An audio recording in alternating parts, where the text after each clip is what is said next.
जी जो partial fraction है।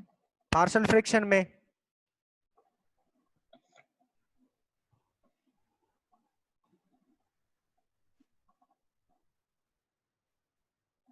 Partial fraction में प्रॉब्लम है।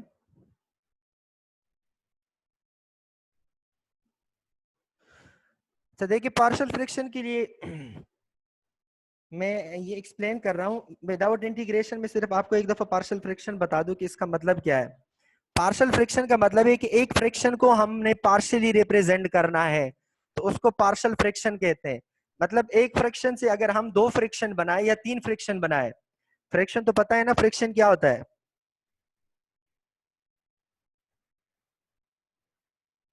क्या होता है फ्रैक्शन?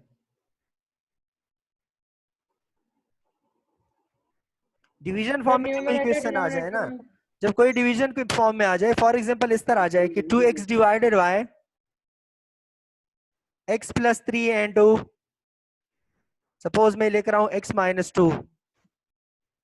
अब देखिए ये एक ही फ्रैक्शन है, ये पूरा एक फ्रैक्शन है। अब इस एक फ्रैक्शन को अगर मैं दो में लिख दूं तो इसको क्या कहते हैं? इसको पार्शियल फ्रैक्शन कहते हैं। अब इसको दो में कैसे लिखूं? रूल क्या है? देखिए रूल ये है कि पहला जो है इसको यहां पे देखिए x की पावर मैक्सिमम पावर क्या है, ये तो मैंने एक्सप्लेन किया था। मैक्सिमम पावर अगर 1 है तो यहां आप कांस्टेंट लिखेंगे a upon x plus 3 plus इसकी भी मैक्सिमम पावर 1 है तो यहां भी लिखेंगे plus b upon x minus 2। ए और b अपनी तरफ से कुछ कांस्टेंट लगा दे, अननोन है। अगर इनकेस ये एक्स स्क्वायर होता, अगर ये स्क्वायर होता तो फिर कैसे लिखते हैं? देखिए अगर ये स्क्वायर होता, सपोज ये अगर होता x, अगर होता स्क्वायर एक्स स्क्वायर प्लस 3, और सपोज एक है क्यूब एक्स क्यूब माइनस 3 या माइनस 2। अब इसको कैसे लिखेंगे? देखिए एक्स स्क्वायर को आप लिखेंगे, अब इसकी पावर 2 है तो 2 से 1 लिस्ट से शुरू करें, तो 2 से एक पावर लेस क्या है? ए एक्स, और फिर प्लस बी आएगा divided by X square plus 3, और फिर प्लस। अब देखिए ये क्यूब है, क्यूब कैसे लिखेंगे? क्यूब लिखेंगे बी के बाद कोई और सी लगा दे, एक्स सपोज प्लस। सी, ये आप लगा देंगे C X square plus D X plus E. मतलब एक कम से यस। शुरू करेंगे और जीरो की तरफ जाएंगे, कांस्टेंट की तरफ जाएंगे, divided by x cube minus 2। ये एक कम से शुरू करेंगे और तब तक आएंगे जब तक कांस्टेंट ना आए। देखिए अब x की पावर यहाँ 1 है, इसके बाद 1 की पावर, 1 के बाद पावर क्या होता है? 0 होता है ना, तो 0 की तरफ आएंगे। और x पावर 0 का मतलब क्या है? 1। इसका मतलब है यहाँ इसकी लिखने की जरूरत नहीं है क्योंकि 1 है। इसी तरह यहाँ भी x पावर 0 है। देखिए 2 है, 2 के बाद पावर 1 हो गया, 1 के बाद पावर 0 हो गया। और अगर ऑलरेडी 1 है तो 1 के बाद पावर क्या होता है? 0। तो ये ऑलरेडी 0 पे आ गया है, और 0 का मतलब 1 ही होता है, तो इसके साथ लिखने की कोई जरूरत नहीं है। तो ये रूल है लिखने की। अगर इनकेस इस तरह आ जाए, सपोज कोई क्वेश्चन है, एक एक्स स्क्वायर है, सिर्फ एक्स स्क्वायर है, और एक साथ में एक्स माइनस 1 होल क्यूब है। अब देखिए इसको कैसे लिखेंगे? अब इस एक्स स्क्वायर का मतलब है कि ये होल स्क्वायर है, इसके ऊपर से स्क्वायर है, इसके अंदर पावर क्या है? इसके अंदर पावर 1 है ना। पावर अगर अंदर से 1 है तो आप लिखेंगे a अपॉन एक्स, आप इसकी पावर बढ़ाते जाए, plus B upon x square होगा, क्योंकि ये अलग ही पावर है। अब इसके अंदर पावर 1 है, बल्कि ये होल पावर है 3, तो अंदर पावर 1 के लिए क्या लिखेंगे? सी अपॉन एक्स माइनस 1, ये स्क्वायर है, plus D upon X minus 1 whole square, plus C upon plus D upon plus E upon X minus 1 whole power 3। अब ये होल पावर इंक्रीज करते जाए,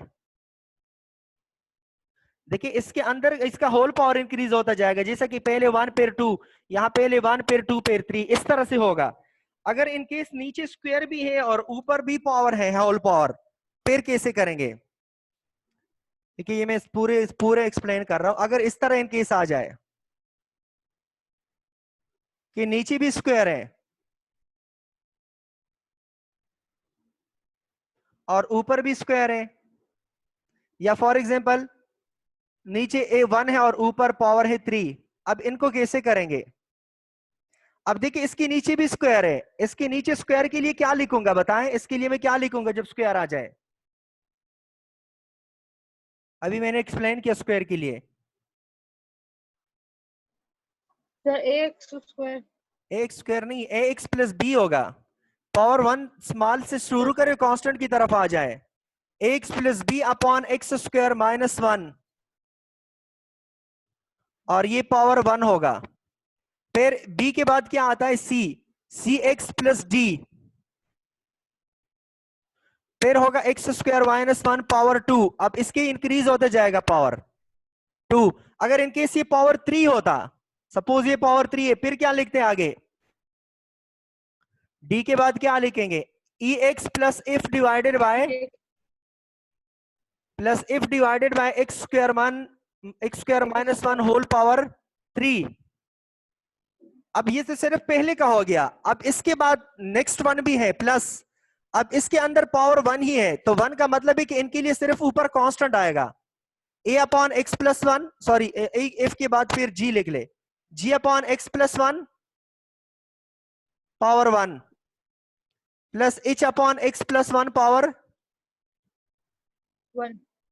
पावर 2, इंक्रीज होता जाएगा power, plus I upon X plus 1 power 3। इस तरह से आप लिखेंगे। ये लिखने का तरीका है। इंपॉर्टेंट चीज लिखने का तरीका है, कि लिखने का तरीका आपके समझ में आ जाए कि कैसे हमने लिखना है। होल पावर के लिए यह है कि होल पावर एक ही इंक्रीज होगा।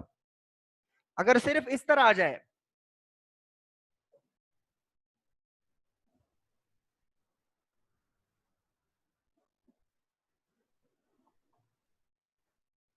अब देखिए इस एक्स क्यूब का मतलब क्या है? इस एक्स क्यूब का मतलब है ये होल पावर है। ये क्या, कौन सा पावर है? होल पावर है। और होल पावर के अंदर सिर्फ एक्स है, तो एक्स के लिए ऊपर कौन सा लगेगा? सिर्फ कांस्टेंट लगेंगे। A upon x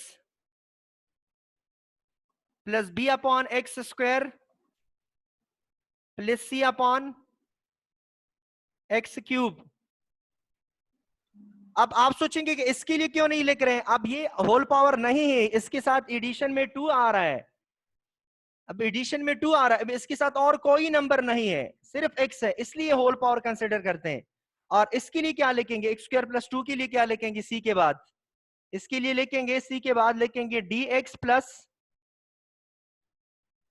e divided by X square plus 2, क्योंकि इसका पावर 2 है तो 1 ऊपर एक वेरिएबल भी आएगा, और होल पावर 1 ही है तो 1 ही आएगा। तो इस तरह आप लिखेंगे। फिर समझ आ गई ये?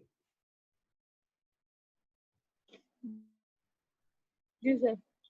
अब मैं आप लोगों से पूछ रहा हूं, आपने मुझे आंसर देना है।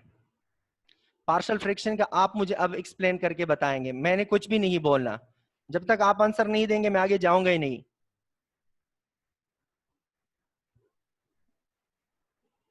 अब इसको मैं कैसे लिखूं बताएं?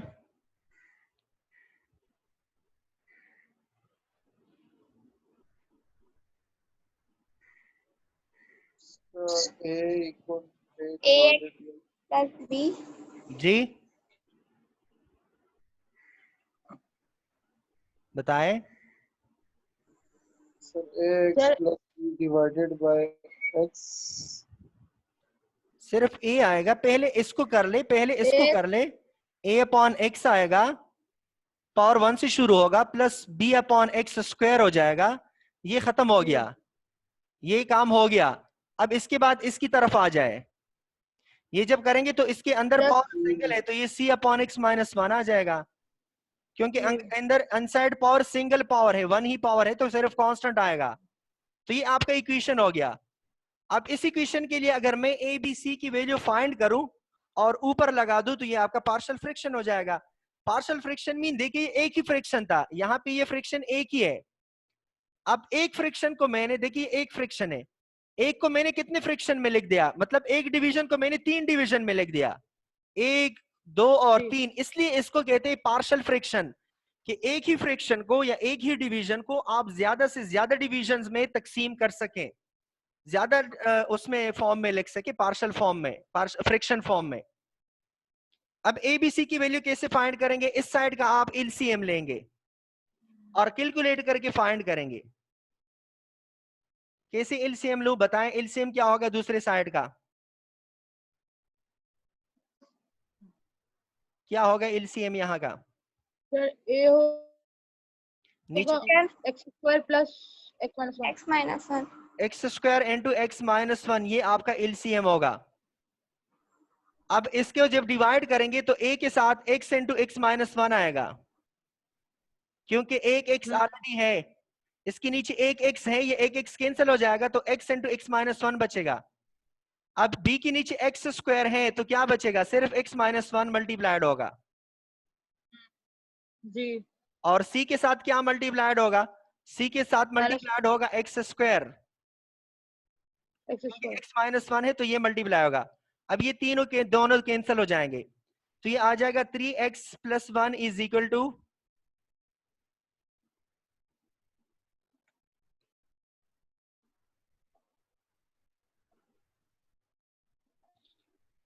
ये आ जाएगा, अगर मैं इसको मल्टीप्लाई करूं ये आ जाएगा A X square minus A X plus B X minus B plus C X square. इस तरह लिख सकते हैं ना? मैंने मल्टीप्लाई किया सबको, इसके साथ फिर इसके साथ, ये इसके साथ फिर ये इसके साथ, सही है? अब इसके बाद में इसमें भी एक्स स्क्वायर कॉमन है, इसमें भी कॉमन है। अच्छा, कुछ स्टूडेंट्स में मिस्टेक करते हैं, ए कॉमन लेते हैं, तो अगर आपने ए कॉमन लिया तो वापस यही आएगा। ए कॉमन नहीं लेंगे, एक्स स्क्वायर वेरिएबल्स कॉमन लेंगे, तो एक्स स्क्वायर दोनों में सेम है, इसमें से मैंने एक्स स्क्वायर कॉमन लिया। जब एक्स स्क्वायर कॉमन लूं तो क्या बचेगा ब्रैकेट में? यहाँ ए बच जाएगा और यहाँ पे प्लस सी बचेगा, क्योंकि मैंने एक्स स्क्वायर कॉमन लिए। यहाँ बचेगा ए और यहाँ सी, सही है? अब इन दोनों में एक्स कॉमन है, अगर मैं इनमें से x कॉमन ले लूं तो क्या बचेगा? यहाँ पे माइनस ए और यहाँ पे बच जाएगा प्लस b, और फिर इसके बाद कांस्टेंट c एक ही नंबर है। अब इसको कहते हैं कंपेयरिंग कॉफिशिएंट्स। कॉफिशिएंट्स कंपेयर करें। अब यहाँ पे एक्स स्क्वायर नहीं है तो इसका मतलब है कि यहाँ 0x स्क्वायर है, जो नहीं होता इसका मतलब है वो 0 होता है। 0 लिख सकते हैं ना, 0x स्क्वायर लिख सकते हैं ना, 0x स्क्वायर अपनी तरफ से। जी सर। यहाँ एक्स स्क्वायर है ये इस साइड पे, यहाँ एक्स स्क्वायर नहीं है, इसका मतलब है नो कि सर, एक्स जीरो स्क्वायर दे 0 है, मतलब यहाँ 0x स्क्वायर है। ठीक है? जी। अब कंपेयर कॉफिशिएंट करें, कॉफिशिएंट कंपेयर करें। यहाँ इस साइड पे एक्स स्क्वायर की कॉफिशिएंट क्या है? देखिए कॉफिशिएंट को देखें, यहाँ एक्स स्क्वायर की कॉफिशिएंट a प्लस सी है, जीरो है। यहाँ एक्स स्क्वायर की कॉफिशिएंट 0 है, इसका मतलब है कि a प्लस सी की वैल्यू क्या होगी? ये a प्लस सी की वैल्यू होगी 0। यहाँ x की कॉफिशिएंट यहाँ पे क्या है? x की कॉफिशिएंट है माइनस a प्लस बी, यहाँ x की कॉफिशिएंट है 3, तो माइनस a प्लस बी की वैल्यू क्या होगी? 3 होगी ना? सर जी।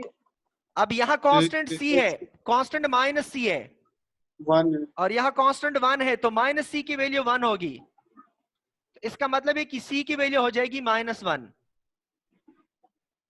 c की वैल्यू मैंने फाइंड की, c यहां लगाए। जब यहां c की वैल्यू लगाएंगे, इस c की वैल्यू मैं लगा रहा हूं, c की वैल्यू -1 है तो ये -1 में लगा रहा हूं, तो a की वैल्यू आ जाएगी 1। अब ये a की जगह 1 यहां लगाए, तो ये -1 दूसरी साइड पे शिफ्ट करे तो ये +1 आएगा, ये -1 है, इस यहां शिफ्ट करे +1 हो जाएगा, तो 3 + 1 मीन्स 4, तो b की वैल्यू आ जाएगी 4। अब हमने a b c की वैल्यू फाइंड कर दी, फाइंड हो गई ना वैल्यूज, तो ये वैल्यूज कहां लगाएंगे? यहां पे हम लगा देंगे और ये आपका आंसर आ जाएगा। तो देखिए ऐसे लगाएंगे,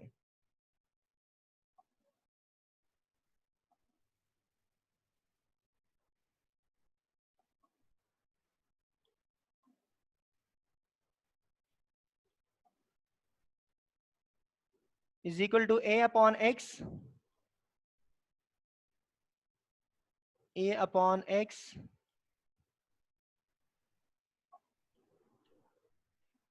plus b upon x square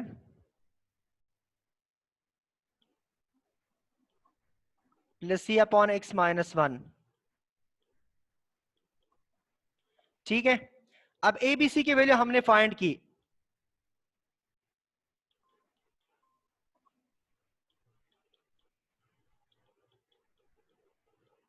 ये तो मैंने फाइंड की, ए बी सी की वैल्यू हमने फाइंड की। ए की वैल्यू 1 है, बी की वैल्यू 4 है, अभी उस साइड पे मैंने फाइंड की है। और सी की वैल्यू क्या है, सी की वैल्यू माइनस 1 है। तो इसका मतलब है अगर इनका एलसीएम ले ले तो इससे वापस यही आ जाएगा। इन दोनों का सेम मतलब है, तो देखिए इसको पार्शियल फ्रैक्शन कहते हैं। इसको क्या कहते हैं, पार्शियल फ्रैक्शन। अब फॉर एग्जांपल ये पार्शियल फ्रैक्शन इंटीग्रेशन फॉर्म में है। सपोज इस तरह का क्वेश्चन है,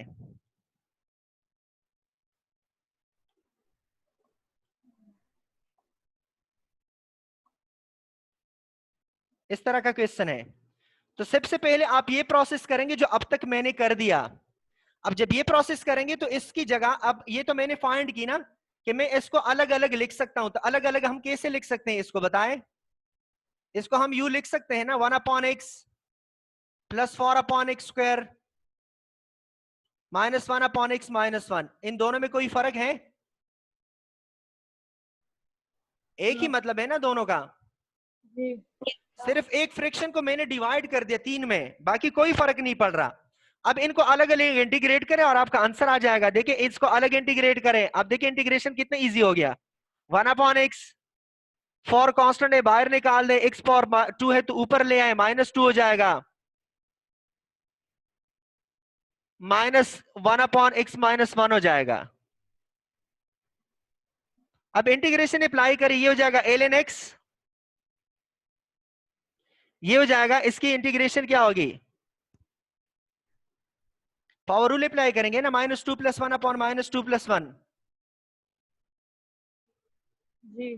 तो मैं डायरेक्ट लिख रहा हूं, इससे आ जाएगा नीचे जब ले आए तो माइनस 4 अपॉन ये एक्स हो जाएगा, माइनस 4 डिवाइडेड बाय एक्स आएगा, और इसका इंटीग्रेशन होगा एल एन एक्स माइनस 1। तो ये आपका आंसर हो जाएगा। इस तरह पार्शियल फ्रैक्शन से आप करेंगे, पहले पार्शियल फ्रैक्शन में लिख दें, फिर वो वैल्यू इस इंटीग्रेट में लगा दें और अलग अलग इंटीग्रेट कर, इसका मतलब है पार्शियल फ्रैक्शन। सही है? ठीक है सर। अब समझ आ रहा है या और क्वेश्चंस पार्शियल फ्रैक्शन के कर दूं? सर वो डिवाइड वाला बताएं, डिवाइड वाला कैसे होगा? कैसे डिवाइड वाला? सर वो जो हम डिनोमिनेटर में पहले डिवाइड करते थे। पार्शियल फ्रैक्शन में जी सर। वो तो ऐसे होता है, अब देखिए इसमें अगर ऊपर पावर ग्रेटर आ जाए, देखिए अब ये पावर क्या है, ऊपर का पावर, ऊपर मैक्सिमम पावर क्या है, 1 है, नीचे मैक्सिमम पावर क्या है, अगर ये 2 इसके साथ मल्टीप्लाइड हो जाए तो एक्स पावर क्या आएगा, एक्स पावर क्या बनेगा, एक्स पावर 3 जी बनेगा सर। ना। जी जी जी। तो इसका मतलब है कि डिनोमिनेटर का पावर 3 है, तो देखिए ऊपर पावर नीचे के पावर से स्मॉल है, अगर नीचे के पावर स्मॉल है तो आप इसको डायरेक्ट इसी तरह लिखेंगे। अगर इनकेस ये क्वेश्चन इस तरह होता, यही क्वेश्चन मैं लेकर आऊं, अगर सपोज ऊपर पावर 4 होता और नीचे क्यूब है, अब देखिए ऊपर की पावर नीचे के पावर से ग्रेटर हो गया, जब ग्रेटर हो जाएगा तो पहले आप इसको डिवाइड करेंगे, जब डिवाइड करेंगे उसके ओके। बाद फिर आप इसको क्या कहते हैं इसको, उसके बाद इंटीग्रेट करेंगे। अगर ऊपर पावर स्मॉल है तो डिवाइड नहीं करना, अगर ऊपर पावर ग्रेटर है तो पहले डिवाइड करेंगे। मैं एक एग्जांपल आपको बता रहा हूं, सपोज इस तरह आ जाए,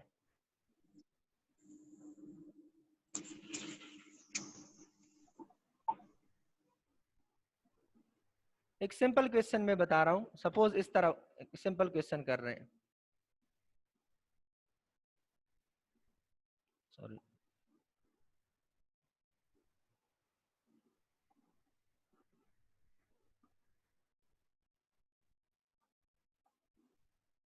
अब देखिए ऊपर पावर और नीचे पावर में क्या फर्क है। इस नीचे x into x minus one का मतलब क्या है, इसका देखिए मतलब ये होता है, अगर ये नीचे में इसके साथ मल्टीप्लाई करूं, इसको मल्टीप्लाई करें इसके साथ, ये हो जाएगा एक्स स्क्वायर, और ये x इसके साथ मल्टीप्लाई करें, ये हो जाएगा माइनस एक्स। इसका ये मतलब है ना। अब दो जी इन सर। ये फ्रिक्शन और ये फ्रिक्शन दोनों एक ही बात है, सेम बात है ना। जी अब देखिए इसमें पावर सेम है ना।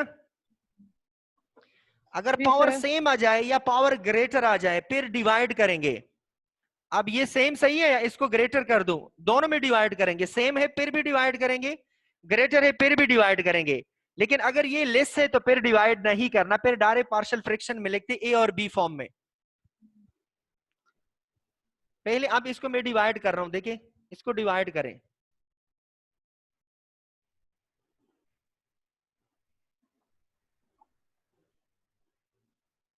इस एक्स स्क्वायर को मैं किससे मल्टीप्लाई करूं कि एक्स स्क्वायर आ जाए, 1 से मल्टीप्लाई करूंगा ना,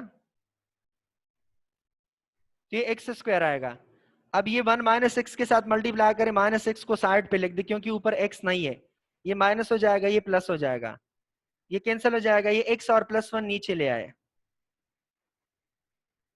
तो अब देखिए मैंने उस दिन भी आपको बताया था, ये रिमाइंडर है, ये जो है कोशंट है, इसको कोशंट कहते हैं, क्यों से रिप्रेजेंट होता है, ये डिवाइजर है, डी से रिप्रेजेंट होता है। तो अब इसको हम इस तरह से लिख सकते हैं,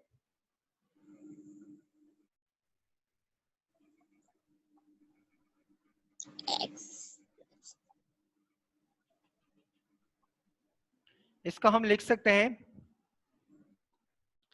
रिमाइंडर प्लस कोशंट। जी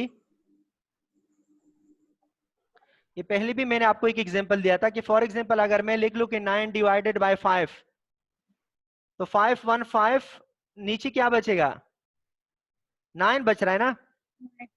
तो 9 को मैं 9, इस 5 डिवाइडेड बाय 9 का मतलब क्या है, इसका मतलब है 9 डिवाइडेड बाय 5। 9 डिवाइडेड बाय 5 को मैं हम इस तरह से लिख सकते हैं कि 1 प्लस 4 अपॉन 5, इस तरह लिख सकते हैं ना, यस सर। क्योंकि इससे वापस यही आ रहा है। तो 1 क्या है, इसका मतलब है 1 कोशंट है। तो देखिए इसको हम लिख सकते हैं कोशंट प्लस ये रिमाइंडर है, plus remainder divided by divisor. तो ये आपका फॉर्मूला बन जाएगा, quotient plus remainder divided by divisor. अब यहां लगा दे, कोशंट क्या है, कोशंट आपका 1 है, 1 प्लस रिमाइंडर क्या है, x प्लस 1 है, डिवाइडेड बाय डिवाइजर क्या है, एक्स स्क्वायर माइनस एक्स है। तो ये दोनों हम इस तरह से लिख सकते हैं। तो पहले हम इसको u लिखेंगे, सही है। अब इसके बाद हम इसको पार्शियल फ्रैक्शन में लिखेंगे। इसके बाद कैसे लिखेंगे, देखिए आपका नेक्स्ट स्टेप ये आ जाएगा, मैं यहां पूरा लिख रहा हूं।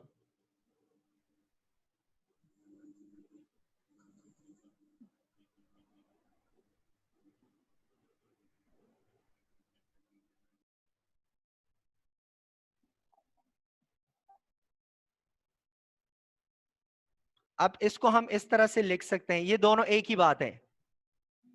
देखिए मैं आपको बता रहा हूं वापस, इसको अगर मैं मल्टीप्लाई करूं, इससे अगर मैं कॉमन ले लूं तो इस तरह हम लिख सकते हैं कि नहीं। अगर मैं इनसे कॉमन ले लूं, नीचे क्या कॉमन है, x कॉमन है ना। जी तो इस तरह हम लिख सकते हैं ना इस तरह। तो देखिए यही मैंने यहां दोबारा लिखा है, ये मैंने यहां दोबारा लिखा है, इन दोनों का एक ही मतलब है, सही है। अब ये पहले 1 तो ऑलरेडी सिंपल है, ये 1 तो ऑलरेडी 1 ही है, इसको आपने इसको नहीं छेड़ना। अब हम ये दूसरा जो है इसको हम एक्सप्लेन करेंगे। अब देखिए ऊपर का पावर कम हो गया नीचे के पावर से, तो आप इसको एक नाम दे दे, सपोज ये इक्वेशन नंबर 1 है। अब ये x प्लस 1 आप यहां से उठाए,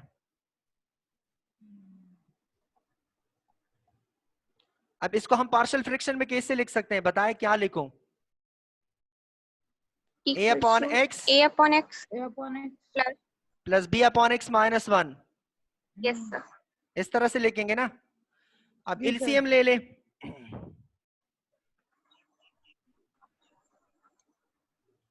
एलसीएम आप ले ले। जब एलसीएम A लेंगे तो यहाँ एलसीएम ए के साथ x माइनस 1 मल्टीप्लाई होगा और b के साथ plus x मल्टीप्लाई होगा।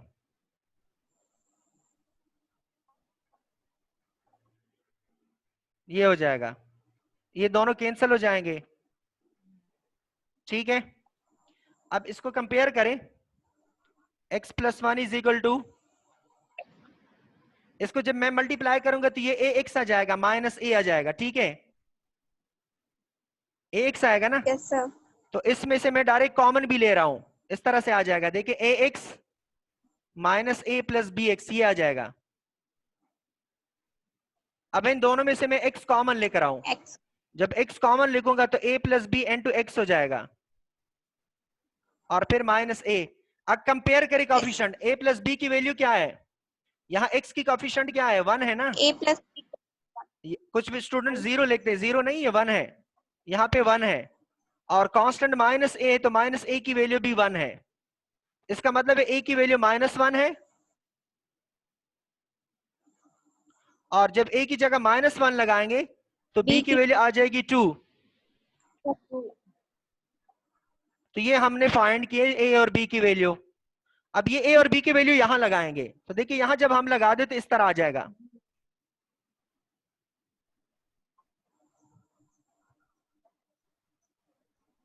ये मैं आपको बता, देखिए यहां पे मैं लगा रहा हूं, a की जगह मैं लिख रहा हूं माइनस 1, तो ये हो जाएगा minus 1 upon X, plus b की जगह मैं लिख रहा हूं 2, 2 अपॉन एक्स माइनस 1। तो अब इन दोनों का एक ही मतलब है, इसमें कोई डिफरेंस नहीं है। ये भी मैंने फाइंड कर दिया। अब ये इस इक्वेशन 1 में लगा दे, दोनों साइड अगर इंटीग्रेशन है तो इंटीग्रेट करें। देखें अब इसको इक्वेशन 1 में लगा दे। अब देखिए इक्वेशन 1 आपका क्या है, ये इक्वेशन 1 में दोबारा लिख रहा हूं।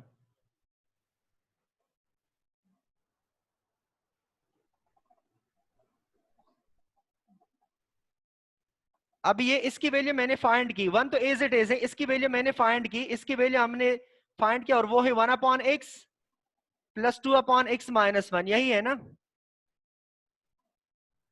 ये वैल्यू है ना इसकी। तो इसका मतलब है इन दोनों का एक ही बात है, ये इक्वेशन या ये इक्वेशन दोनों एक ही बात है।